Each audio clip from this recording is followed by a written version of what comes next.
오늘은 사도가 보여준 모범이라는 제목으로 하나님 말씀을 전하려고 하는데요. 지난 주일날 제가 무슨 설교를 했을까요? 삶이 되게 하는 것, 우리가 아는 것이죠. 무엇을 아나요? 사람의 첫째 목적이 무엇인가? 하나님을 바르게 알고 삶 전체를 바쳐서 하나님을 기쁘시게 하는 것. 어떻게 하면 하나님을 바르게 알고 하나님을 기쁘시게 할 수 있을까? 예수 그리스도를 믿는 것이고 그분의 복음 안에서 하나님을 잘 섬기며 사는 것, 이것이 우리 인생의 목적이고 하나님의 계획입니다.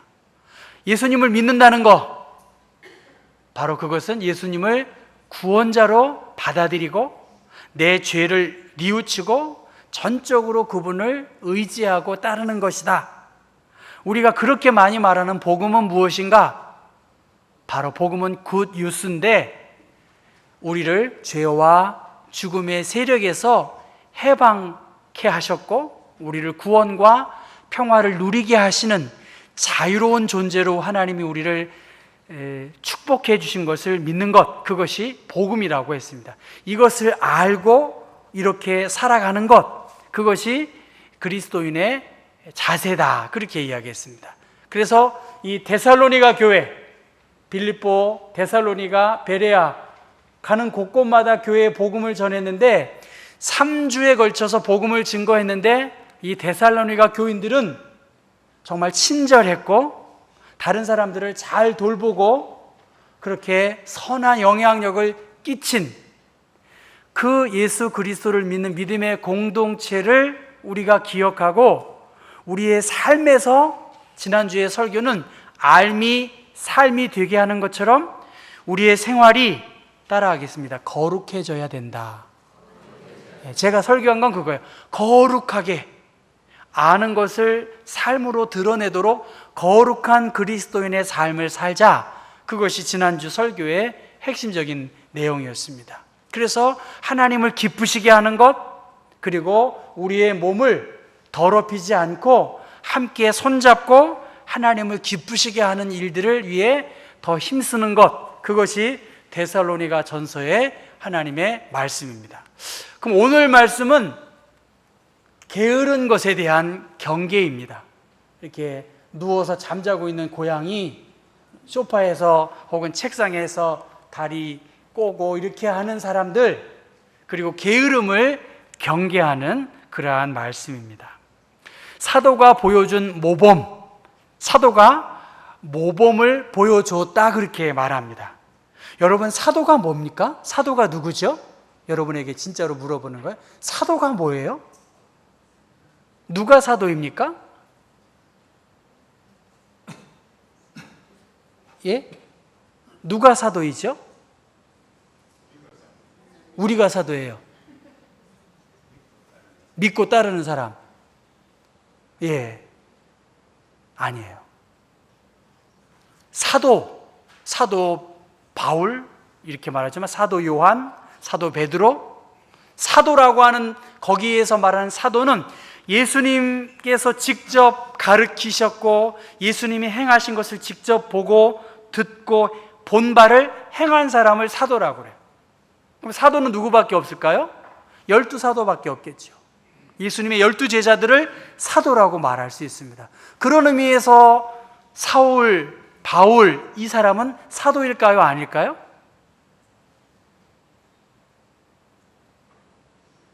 아니잖아요. 왜냐하면 예수님의 공생애 동안 바울은 만난 적도 없고 본 적도 없고 들은 적도 없어요. 그럼에도 불구하고 부활하신 예수 그리스도를 만난 바울, 그 바울에 대하여 예수님을, 부활하신 예수를 만난 후에 자신의 전 삶을 복음을 위해 헌신하고 바친 그 바울에 대하여 사람들은 사도 바울, 그렇게 말합니다. 그 사도 바울, 그 사도가 모범을 보여준 것, 그런데 게으름에 대해 경계했다라고 말합니다. 여러분, 예수를 믿는 사람들은 부지런해야 돼요. 부지런하지 않고서는 이렇게 모처럼 쉬는 날, 교회에 나와서 예배 드리기가 쉽지 않습니다. 예수 믿는 사람들 뭔가 결단해야 되겠고 시간과 많은 것들을 이렇게 절제해야 됩니다. 예수를 믿는다는 것은 어떤 의미에서는 가정적인 혁명이기도 하다라고 하는 김영차 장로의 신앙적 고백처럼 예수를 믿는다는 것은 새로운 삶의 결단을 하고 과거의 삶을 끊고 새로운 존재로, 새로운 목표로 방향을 전환해야 됩니다. 게으름을 경고했다라고 하는 것은 데살로니가 교인들 중에 일부는 게을렀다는 거예요. 더 부지런해야 되겠고 더 성실하게 신앙적 책임과 도덕적 의무를 다해야 되는데 그들 일부는 게을렀다는 것입니다. 여러분 한번 3장 6절의 말씀을 같이 읽어보겠습니다. 형제들아 우리 주 예수 그리스도의 이름으로 너희를 명하노니 게으르게 행하고 우리에게서 받은 전통대로 행하지 아니하는 모든 형제에게서 떠나라. 예수 그리스도의 이름으로 내가 강력하게 명한다. 너희들 가운데 게으른 사람이 있다. 너희들 가운데 우리에게서 받은 신앙적 교훈, 교리적인 가르침에 대하여 보고 듣고 알았음에도 불구하고 행하지 아니하는 사람이 있다는 거예요. 여기서 말하는 게으르다 라고 하는 말을 7절 말씀 한번 더 읽어보겠습니다. 어떻게 우리를 본받아야 할지를 너희가 스스로 아나니 우리가 너희 가운데에서 무질서하게 행하지 아니하며. 게으른 것은 다른 말로 말하면 무질서하게 행하고 있다는 거예요. 하나님의 사도로 부름을 받아 친히 본을 보여준 것을 이미 알고 있음에도 불구하고 그들은 무질서했다는 것입니다. 여러분 데살로니가전서 4장 11절의 말씀 보면 너희에게 명한 것 같이 어떻게 하라고요? 조용히 자기 일을 하고 너희 손으로 일하기를 힘을 써라. 하나님의 일을 하면서 조용하게, 그리고 이 손에 수고를 동반한 일에 힘을 다해야 하는데 너희들이 지금 조용하게 일하지 않고 있구나. 너희들이 지금 손으로 수고하고 있지 않고 있구나. 데살로니가전서 4장에 말씀한 것을 다시 반복하고 있다는 것입니다. 데살로니가 교인 전체가 다 그런 것이 아니라 그들 중 일부가 삶이 무질서했고 다른 사람들에게 부담만 주고 원망과 불평을 쏟아내고 그래서 전혀 봉사하지도 않고 헌신도 없이 말만 무성한 일들을 하는 그 일부의 사람들이 있었다는 것입니다. 이미 사도를 통해서 본을 보여주었는데 그래서 8절의 말씀 보면 음식을 값없이 먹지 않았고 수고하기를 밤낮으로 수고했고 그리고 다른 사람들에게 폐를 끼치지 아니했던 사도의 본을 보여주었음에도 불구하고 충분히 선생된 사도로서 누릴 수 있는 많은 권리, 주장 이것이 있었음에도 불구하고 바울과 그의 일행들은 조용히 맡은 자리에서 묵묵히 감당했는데 그것을 알고 있었음에도 불구하고 데살로니가 교인 일부는 무절제했고 무질서했다는 거예요. 바울이 가르쳐준 대로 삶의 모범을 보여주었음에도 불구하고 알고 있었음에도 불구하고 이것을 행하지 않는 그 일부의 사람들에게 대하여 바울 선생은 그들을 경계하고 그들로부터 떠나 있으라 그렇게 말합니다. 그리고 14절의 말씀 보면 바울의 가르침을 순종하지 아니한 자들을 지목하여서 그들을 사귀지도 말고 그로 하여금 부끄럽게 하라. 부끄럽게 하라라고 하는 말은 이 권면을 거부했다면 공식적으로 그 공동체 안에서 함께하기가 어려울 것이다라고 말한 것입니다. 여러분 이 시계가 어떤 시계 같아요? R로 시작하는 시계인데요. 무슨 시계일까요? 롤렉스 시계입니다. 롤렉스 시계예요. 이 시계랑 이 시계 어느 시계가 둘 다 롤렉스 상표를 가지고 있는데 어느 시계가 진짜 롤렉스일까요? 2분의 1입니다. 1번, 2번. 1번이겠어요? 2번이겠어요? 여러분 학교를 오래 다니시면 객관식을 잘 찍어야 되거든요. 거의 1번이 아닐 확률이 높아요. 진짜 시계는 1번이고 가짜 시계는 2번입니다. 구분하실 수 있겠어요? 진짜와 가짜. 구분하신다네요. 근데 하여튼 2분의 1이니까요. 여러분 한번 여러분한테 여쭤봅니다. 가짜 휘발유를 만들기 위해서 가장 많은 어떤 재료를 가장 많이 넣을까요? 가짜 휘발유를 지금 만들려고 그래요? 가짜 휘발유를 가장 많이 만들기 위해서 가장 많은 부분의 퍼센테이지를 차지하는 것이 뭘까요? 예? 솔벤트. 예, 또? 예? 아유, 역시 우리 김채순 권사님 어떻게 이렇게 아셨던 거예요? 예, 동생 때문에. 예, 누구랑 같이 아는 게 참 중요합니다. 여러분, 가짜 휘발유를 만들기에 가장 많이 들어가는 재료는 진짜 휘발유라는 거예요. 진짜 휘발유를 많이 넣고 물도 넣고 뭐 솔벤트도 넣고 뭐 식용유도 넣고 해서 이렇게 섞어야 이것이 가짜 휘발유가 될 수 있다는 거예요. 진짜 휘발유를 가장 많이 넣어야 가짜를 감출 수 있다는 것이고요. 가짜라고 여겨지는 것들 속에서도 무엇이 있나요? 진짜가 있을 수 있다는 거예요. 아무리 진짜가 많다 할지라도 그 안에 적은 양의 가짜가 있으면 그 휘발유는 진짜예요, 가짜예요? 가짜라는 거예요. 내가 자신하고 있는 것들 많은 양이 진짜라 할지라도 그 진짜 많은 것 중에 적은 양의 가짜가 있다면 가짜가 될 수 있다는 것입니다. 데살로니가 교회에는 진짜 신자들이 많았어요. 우리가 생각하는 것처럼 진짜 신자들이 많았는데 그 중에 일부의 가짜 좀 부족한 함량이 미달한 그 사람들에게 대해서 바울 사도는 계속해서 경고하고 있어요. 그들이 대단한 잘못을 한 것들이 아닌데 오늘 성경은 그들의 잘못에 대해서 무엇을 지적하냐면 그들의 게으름을 지적하고 있다는 거예요. 무질서한 것, 무책임한 것, 의무를 다하지 못하는 것, 게으르게 행하고 11절의 말씀 보면 도무지 일하지 아니하고 일을 만들기만 하는 사람. 바쁘긴 바쁜데 그러나 자기의 일에 대해서 바쁘지 않으면서 다른 사람들에게 대하여 참견하고 왈가왈부하고 있는 것입니다. 다른 사람들의 일에 대하여 관심이 많은 것이죠. 그러니까 사도가 보여준 모범은 사도들은 성실했고 또 음식을 값없이 받지 않았고 수고하기를 애쓰지 않았습니다. 밤낮으로 다른 사람들에게 폐가 되지 아니하도록 또 조용히 묵묵하게 자기가 맡은 자리에서 하나님의 영광을 위하여 교회의 유익을 위하여 성실하게 감당했습니다. 그런데 데살로니가 교인 중 일부는 무질서했다는 거예요. 본래의 대열에서 이탈했다는 거예요.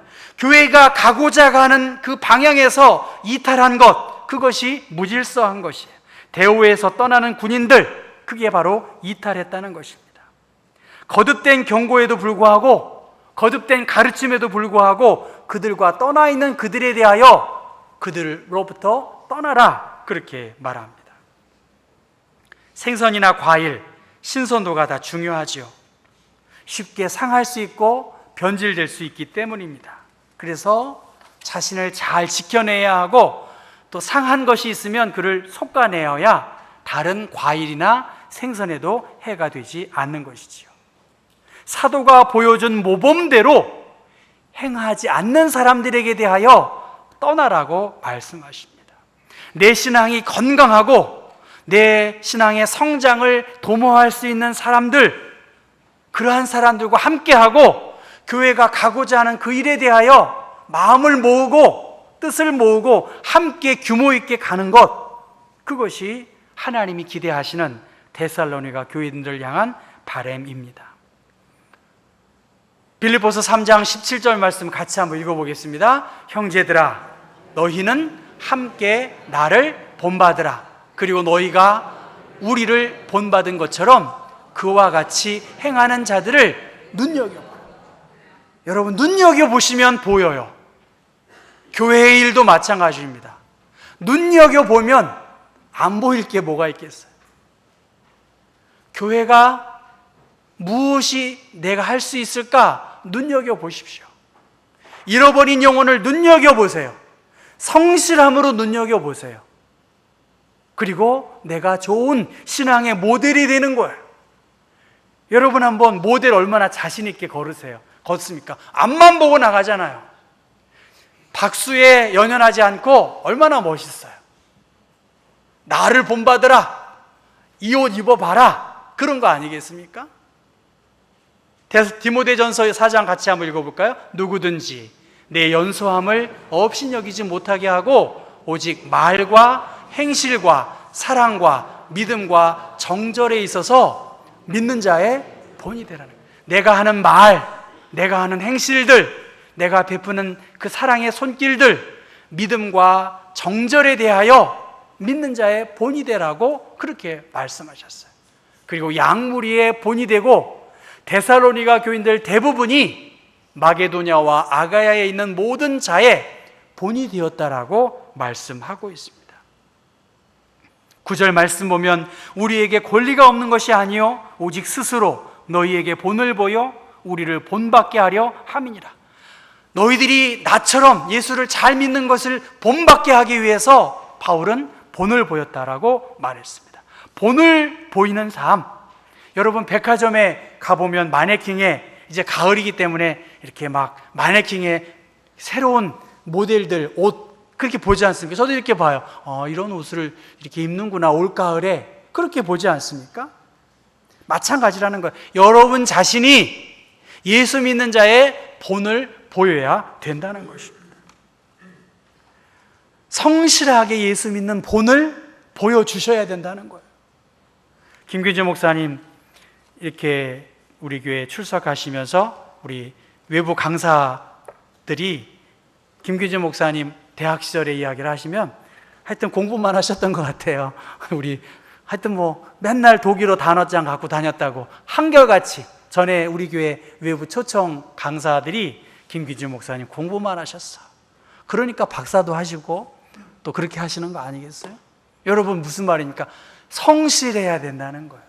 머리로만 의지해서 될 일이 아니잖아요. 교회 일도 마찬가지 아닙니까? 성실하게 말과 행동과 수고를 동반하는 그러한 일들을 감당하면 그것이 사도가 우리에게 보여주신 이렇게 너희들도 감당하라고 말씀하셨습니다. 우리를 본받게 하려고 사도는 본을 보였고 우리 또한 나의 신앙의 모습들을 본받고 우리 자식들, 믿지 않는 사람들, 다른 교회의 사람들 그들에게 당당하게 예수 이렇게 믿어야 됩니다. 내가 알고 있는 복음에 대하여 성실하게 진지하게 복음에 대하여 같이 의논하고 예수님께서 예루살렘과 유대와 사마리아와 땅끝까지 이르러 내 증인이 되라고 한 것처럼 교회가 교회되게 하기 위해서는 전도하고 본을 보이고 섬김에 본을 보여야 되는 거 아니겠어요? 해남의 남신도들이 그 오산교회를 위해서 수고했는데 저는 그렇습니다. 우리 교회도 고칠 곳이 많다. 우리 교회도 비가 새는 곳이 많은데 정신 차리십시다. 우리 교회도 전도해야 하고 신교동에 복음 증거해야 하는데 여러분의 마음이 어디에 있는지 본을 보이고 그 본을 따라 우리가 행해야 된다는 것입니다. 성실하게 질서 있게 하나님을 섬기고 교회가 교회되어지는 일들을 위해 질서 있게 존중할 것은 존중하고 리더십을 세워주고 교회가 질서 있게 행해야 합니다. 자기 마음대로 자기 생각대로 그렇게 가는 것은 교회의 공동체에 도움이 안 됩니다. 다 생각이 있습니다. 우리 어린이들도 다 주관이 있습니다. 그러나 오늘 데살로니가 교회의 교인들에게 바울이 권면한 것은 사도가 보여준 모범에 따라 질서 있고 규모 있고 조용하게 그 일을 감당해서 교회가 교회되어지는 일들을 위해 나의 인생의 마지막에 그 달란트와 은사들을 활용해야 되지 않겠느냐. 바울이 모범을 삼은 것은 예수님이시죠. 예수님께서 보여주셨고 성경을 통해서 증언한 그 오리지널한 사역의 모범처럼 예수님께서 공생의 가운데 행한 그 일들을 감당하는 것이죠. 하나님의 일을 하는 일에 있어서 맡은 자에게 구할 것은 충성밖에 없습니다. 예수님은 하나님 앞에서 말씀 앞에서 성실하게 쉼 없이 하나님의 일들을 감당했습니다. 우리가 들은즉 너희 가운데 게으르게 행하고 도무지 일하지 아니하고 일을 만들기만 하는 자들이 있었다는 것입니다. 데살로니가전서 편지를 보낸 이후에 상황이 나아지지 않았다는 거예요. 게으른 자들은 여전히 게을렀고 다른 사람들의 말을 일삼았고 교회의 공동체성에 유익을 끼치지 못했다는 것입니다. 그들의 적은 게으름, 그들의 무절제한 행동들, 말들에 대하여 문제가 계속 발생한 것에 대해서 오늘 12절 말씀에 주 예수 그리스도 안에서 권하기를 조용히 일하라. 조용히 다 알고 있다는 것이죠. 게으른 자들은 조용히 일해야 하고 자기 먹을 것을 위해서 일하라라고, 그리고 그 적은 자들, 그들로 인하여 선을 행하다가 낙심하지 말고 더욱 힘쓰라고 말씀하십니다. 여러분, 왜 교회 일하다가 지칩니까? 여러분, 교회를 왜 지치나요? 왜 지치는지 여러분 보실까요? 왜냐하면 낙심케 하는 사람이 있어요. 기대를 한 몸에 갖고 있는 사람이 팔로우업이 안 되면 낙심되는 거 아니겠습니까? 우리의 겉사람은 낡아지나 우리의 속사람은 날로 새롭도다. 바울은 예수님의 부활하심과 예수님의 영광을 바라봤기 때문에 그를 대적하는 많은 사람들이 있었지만, 그러나 바울은 용기를 잃지 않았고 주님의 영광과 부활을 소망했기 때문에 복음에 합당한 삶을 살기 위한 일들에 결코 멈추지 않았습니다. 그리고 예수님 또한 기도하다가 낙심하지 말아야 된다. 하나님의 뜻은 반드시 이루어지기 때문에 과부의 그 재판장 비유를 통해서 기도하면서 낙심하면 안 된다고 말씀하고 있습니다. 눈이 가는 길, 눈이 가는 방향, 그것을 시선이라고 말합니다. 관심 있는 것에 계속 눈길이 갑니다. 눈길이 머무는 곳에 마음이 더해져서 생각이 만들어집니다. 보는 것이 생각을 자극하고 감정을 움직이게 합니다. 여러분, 나는 지금 무엇을 보고 있고 무엇을 듣고 싶어 하는가? 어디를 바라보고 있는가? 내 인생의 모범이 되시는 예수 그리스도, 하나님의 말씀, 제자들을 통해서 우리에게 주어진 신앙의 좋은 모델들을 보고 그렇게 행한다면 우리의 삶은 달라질 수 있습니다. 충고하고 싶은 말들이 많고 권면하고 싶은 말들이 많겠지만 하나님은 우리에게 내가 그렇게 소원하고 바라는 것들을 네가 하라는 것, 내가 하라는 것입니다. 당장 열매가 맺혀지기 어렵겠지만 때가 되면 꽃은 피고 때가 되면 열매를 맺는 것이 자연의 이치인 것처럼 우리가 성실하게 하나님을 사랑하고 성실하게 전도하고 진심을 모아서 구제하고 사랑의 공동체를 이루어 나가는 성실함이 있다면 사도를 통해서 제자를 통해서 모범을 보이신 그 일이 하나님은 이루어 간다는 거예요. 기복신앙 해가지고 교회가 성장하는 거 아니에요. 얼마나 성실하게 일을 하는지 우리는 반면교사 삼아서 다른 교인들이 얼마나 열심히 주님의 복음과 교회를 위해서 헌신하는지 여러분 다시 한번 힘을 모아야 될 것입니다. 마음을 모아야 할 것입니다. 본이 된다는 것은 결코 쉽지 않습니다. 바울과 베드로, 어떻게 보면 상극 관계에 있을 수 있어요. 그러나 그들은 그리스도 안에서 이방인의 사도로, 또 유대인의 사도로 그들은 전심전력하여 협력을 얻어서 하나님의 일들을 했습니다. 물론 긴장도 있었고 갈등도 있었어요. 깊은 강은 여러분 조용히 흐릅니다. 우리의 신앙생활을 한번 되돌아보셨으면 좋겠어요. 조용히 묵묵히 사도가 보여준 모범을 따라 우리는 성실함으로 신앙생활을 해야 돼요. 지난 주일 거룩함으로 신앙생활을 하자고 했다면 전 여러분에게 요청합니다. 이 가을 좀 더 성실하게, 교회에 나와 예배에 참여한 것으로만 끝나는 것이 아니라 좀 더 성실하게 우리의 삶의 자리에서 질서 있게, 그리고 하나님이 주신 그 부담을 가지고 누군가 나에게 기대하는 그 기대가 무엇인지를 생각하면서 내가 모범을 보여야 되겠구나, 내가 성실하게 일해야 되겠구나. 그래서 15절의 말씀 보면 그러나 그 게으른 자들, 그 부족한 자들에 대하여 15절에 원수와 같이 생각하지 말고 형제같이 그를 사랑하면서 권면하라는 것입니다. 내가 다른 사람, 나와 다른 사람들에게 대하여 생각도 다르고 여러 가지 다른 부분이 있지만 그들을 적으로 삼을 것이 아니라 형제임을 잊지 말고 이제 하나님께서 나에게 준 부담감, 이것에 대한 도덕적 의무, 특별히 성실함으로 한번 여러분 신앙생활 하실 수 있기를 주님의 이름으로 부탁드립니다. 기도하십시다. 하나님 아버지, 거룩한 삶을 살아야 한다라고 성경은 우리에게 가르쳐주고 있고, 데살로니가 후서 말씀을 통해서 사도가 보여준 모범을 따라 더 절제하고 질서 있고 더 성실하게 예수 믿으라고, 더 성실하게 생활 속에서 사람들이, 가족들이 나를 보고 나도 예수 믿어야 되겠구나라고 하는 삶의 결단과 헌신이 우리의 삶 가운데 나타나게 도와주옵소서.